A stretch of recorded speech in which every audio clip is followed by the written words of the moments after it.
This is Anand Nayak. I'm from India. It's been about 6-7 years I've been in Washington State, and the place where I come from is called Kandamal, and that's where I grew up. When I was in India at the time, my dad was still alive, and my mom was there, and I had two younger sisters. But in 2007, my dad passed away, and in 2008, where we went through the persecution. Some of my friends from my village, Hindu people, they came after me. They ran to me and said that, "Well, my friend, I'm so sorry to say that this is what's happening.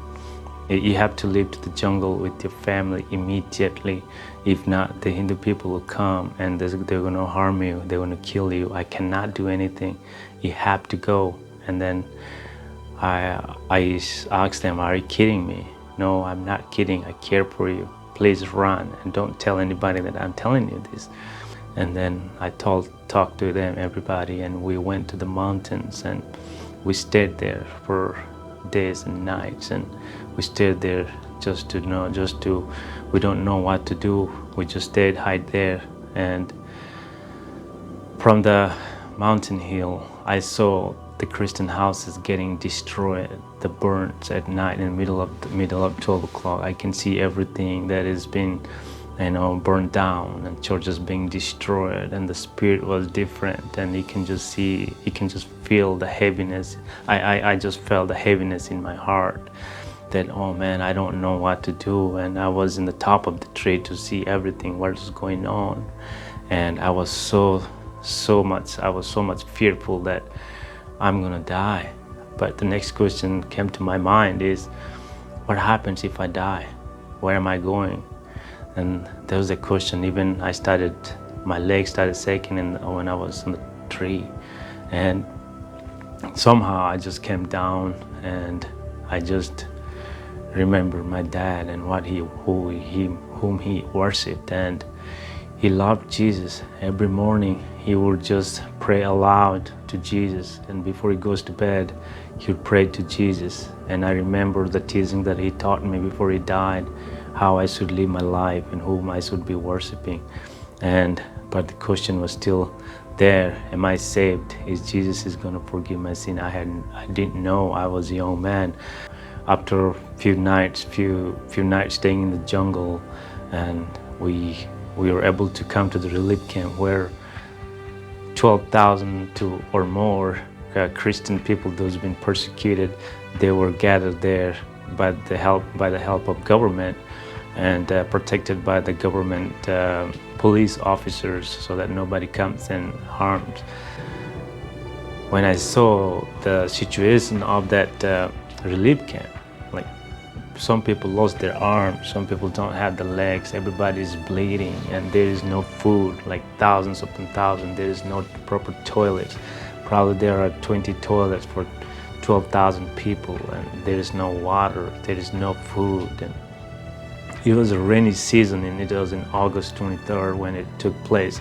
It was kind of raining, and all the field was wet because the government was nice enough to provide us the tent, but the ground was still wet, and I did not sleep. We couldn't sleep. We were so sick, and a lot of people died because they got sick. They didn't have proper food, no medication, no nurses, no doctors, not much help.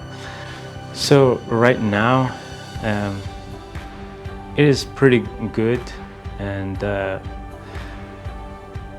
we came to a point to realize that harming each other is not the solution. Something happened. They realized that whatever happened, it wasn't a good thing to happen. And specifically in my village, I think we are still in peace and harmony. Even when we went for India trip last summer, we were able to provide some food to the Hindu families and Christian families, and we were able to bring them together, and the relationships are still good, and we are building out slowly trust, and and they know that though they did all of this, that they destroyed everything, but we did not say a word to them, that we never saw that we hate you guys. We never said that we don't like you. We didn't even say that we didn't like what he did. We just said whatever was supposed to be happen, it happened. But we still love you guys. We love you, and if Jesus is here today, you tell the same thing. He loves you. And we just shared a message. I personally said a message to everybody I met that Jesus loves you and cares for you, and he will do the same thing. And I was able to share my testimony with them, how God changed my life. And I wasn't the same person I was before the persecution. Before the persecution, I was completely like